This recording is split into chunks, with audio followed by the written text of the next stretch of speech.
Next story, Mike Adams, Natural News. DHS excuse for buying billions of rounds of ammo exposed as yet another blatant lie. Responding to a letter from Senator Tom Coburn, the Department of Homeland Security, an agency that has no business being armed in the first place, says it's buying billions of rounds of ammunition in order to significantly lower costs. It's all about saving money, you see.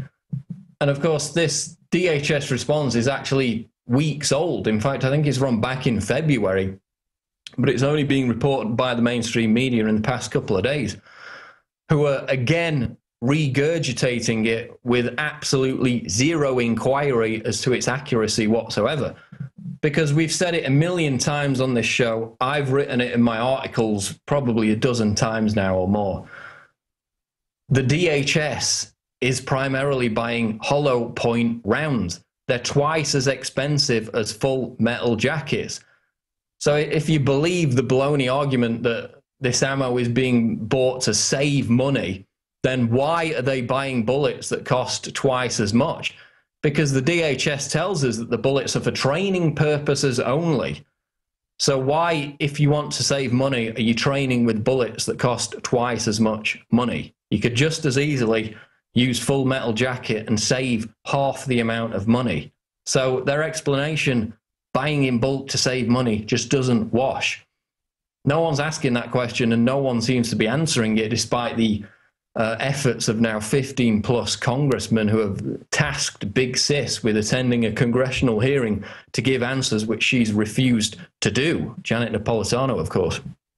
So, you know, just like the leftist websites that claimed, based on one glib statement by a DHS official, that they debunked the entire conspiracy theory about Homeland Security bullet buys, this again is going to be regurgitated by the media to say, oh, they've already answered the question. Well, no, their response only increases the amount of questions that we're asking, because they haven't addressed the main fact, which is they're not saving money because the bullets they're buying cost twice as much as standard firing range training bullets that they could be buying. So Homeland Security, again, is not being honest with the American people, just as they lied about the safety of, you know, the X-ray body scanners for years before being forced to remove them. It appears that they're lying once again. Moving on now to global news. Islamic cleric issues fatwa permitting rape of Syrian women. Another Islamic cleric has gone public to announce a fatwa that permits US-backed FSA rebels to rape non-Sunni women in Syria as part of a, quote, sexual jihad that has seen girls as young as 14 transported into the country to service the need of anti-Assad militants. And this concerns a report out of Human Events where a Jordanian sheikh, and whatever gives him the right to say this, God only knows, has basically come out and said that it's perfectly acceptable for the Obama-backed terrorists in Syria to abduct and rape all non-Sunni Syrian women. So you're talking Christians, you're talking Alawites. If you're an FSA militant, you can just have your way with them, apparently, because this Jordanian sheikh says it's morally acceptable. And as CNS News reported last week, girls as young as 14 are being sent to Syria from other Middle East and North African countries, following a call by a different sheikh, a Saudi scholar named Mohammed Al-Afiri, for rebels to engage in, quote, sexual jihad, a so-called temporary marriage that amounts to little more than sex slavery. These are the rebels that your tax money is paying for. Now they're actually transporting in 14-year-old girls for them to rape. And this Saudi sheikh, this other sheikh, say that it's morally acceptable as part of a sexual jihad. Completely backwards, asinine, Stone Age thinking. And yet it's going on. Mainstream media dares not even talk about it. And is it any surprise? I mean, they're still being portrayed by the mainstream media as freedom fighters, yet they can't even maintain the sanctity of their own extremist, fundamentalist beliefs. So, you know, they decry all the infidels as being morally bankrupt for refusing to sign up for their Sharia law. And yet they're the ones raping children. And they call people who oppose them infidels, and they're the ones raping kids. Try and get that through your head. And the fact that it's all being paid for, $500 million now with your tax dollars. 1 million died from Afghan heroin drug production, 40 times higher since NATO op. This is a report out of Russia Today. Heroin production in Afghanistan increased 40 times since NATO began its war on terror in 2001. The head of Russia's Federal Drug Control Service stated, adding that more than 1 million people have died from heroin from Afghanistan since then. And this is Viktor Ivanov, who gave a conference on the drug situation in Afghanistan and said that since Operation Enduring Freedom began, over $1 trillion has been invested into transnational organized crime from drug sales. And this report details how just 1/100th of opium fields in Afghanistan have been eradicated compared to coca bushes in Colombia. And as we've seen on Fox News, the opium fields are not being eradicated in anything like the numbers that they should be, because they're being guarded by British and American troops. All the money from the drug trade is being laundered by giant transnational banks. This is a quote out of the article. Alongside the refusal to get rid of the poppies, there is the apparent interest of international banks in dirty money, states the report. The head of Russia's drug enforcement suggested US and European banks tacitly welcome and, quote, encourage the inflow of drug money. Well, you mean like HSBC, which allowed almost $1 trillion to be laundered through its system by Mexican drug dealers, and basically they got a slap on the wrist. Opium cultivation in Afghanistan has increased 657% since the US military invaded the country, according to the UN's own figures. And it hasn't happened by accident.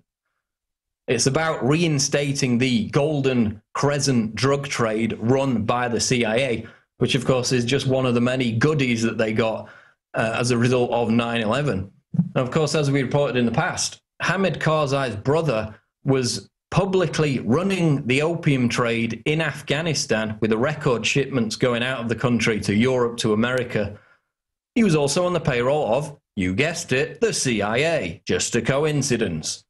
But of course, this is, business as usual for an agency that launders the drug money through the mega banks, and then the mega banks get merely a slap on the wrist for doing so because they're tied at the hip. And now they're saying 1 million dead. I mean, that figure seems hard to believe, but this is what this new conference is saying. 1 million dead from Afghan heroin since 2001. That's the death toll at its raw. And that's coming out of a Russian conference that took place recently, reported by RT. So there you have it. I mean, the CIA, again, are the biggest drug dealers in the world, and the big banks that launder the money for them continue to do so and continue to get away with it.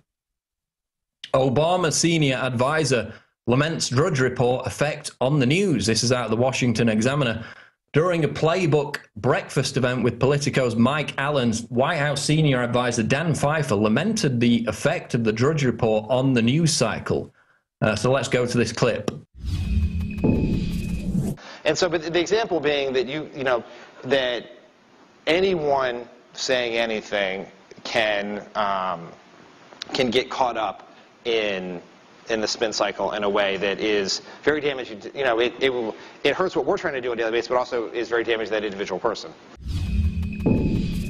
So there you see more kind of mealy-mouthed nonsense. On the one hand, he tries to portray Drudge as being discredited and not a serious source of news.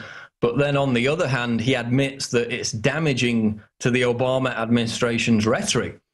Well, here's a newsflash for Dan Pfeiffer. Drudge drives more traffic than Twitter and Facebook combined. So you better believe that it's going to be damaging to your propaganda. And in a world of, castrated corporate state media who regurgitate White House talking points without question, America is fortunate that Drudge continues to dominate these very same mainstream media outlets, because his success relies on the fact that he's talking about issues that huge numbers of Americans truly care about, not the fluff and nonsense obsessed about by the alphabet networks. That's why he continues to have success. His traffic continues to climb. And of course, we're very fortunate at Infowars.com that he continues to link to our articles So no wonder why, again, the Obama White House is attacking the Drudge Report. Final story tonight. Report: third of U.S. West Coast children hit with thyroid problems following Fukushima. This is Anthony Gucciardi out of Natural Society. Still think that the Fukushima nuclear meltdown of 2011 never affected the United States public. Young children born in the United States West Coast, right in the line of fire for radioactive isotopes, have been found to be 28% more likely to develop congenital hyperthyroidism than infants born the year before the incident. The study followed children born in California, Alaska, Washington, Hawaii, and Oregon between 1 and 16 weeks after the horrific meltdown at Fukushima back in March 2011. Published in the Open Journal of Pediatrics by researchers affiliated with the Radiation and Public Health Project, the information further lends credence to previous documentation regarding the way in which radioactive fallout ended up on US soil. And this, of course, follows the report that came out in February that 44% of children in Japan have thyroid abnormalities in the aftermath of Fukushima. And it's going to take years before we know the full extent of the damage. Remember, the Chernobyl nuclear disaster caused nearly 1 million cancer deaths worldwide, according to the New York Academy of Sciences. So again, it turns out that the conspiracy theorists were right. You know, as the governments across the world raised safe radiation levels and told you that nuclear fallout was nutritious, not to worry about it, turns out not to be the case. And one of the solutions that I use, and in fact, I've been taking it since Fukushima happened, and basically every day since, I haven't stopped, is potassium iodine, which of course is the liquid form of that substance. It's different from potassium iodide, which should only be taken in the imminent event of nuclear fallout.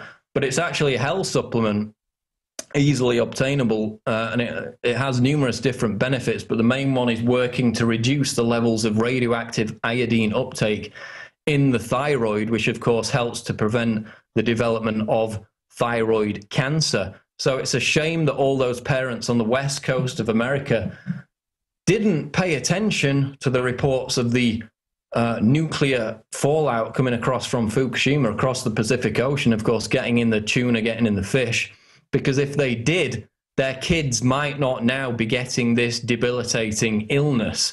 So again, the moral of the story is don't believe the crazy conspiracy theorists.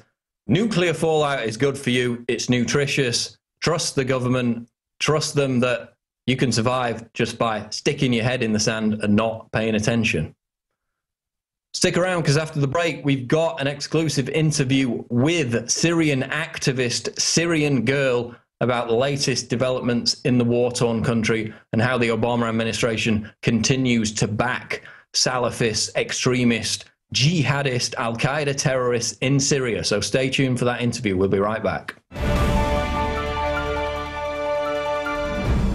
I'm Darren McBreen, and these are some of the new items that are available now at InfoWarsShop.com. Alert the public to Obama's blatant abuse of power with the new Obama t-shirt. Obama's Joker face on the front and come and take it on the back. It's time to publicly call him out for what he is, a tyrant. Defend the Second Amendment with our top seller Come and Take It t-shirts. And look at that, women's cut tank tops and t-shirts now available. Nice hat. Plus the Don't Tread on Me flag. And now you can become a micro distributor of the InfoWars magazine. Plus, get your own copy delivered right to your door each and every month. And if you're tired like I am of you and your family being exposed to polluted drinking water, get the Pro One high performance water filter. It gets rid of all pathogenic bacteria, cyst, fluoride, heavy metals, and numerous other contaminants. So join the revolution at InfoWarsShop.com.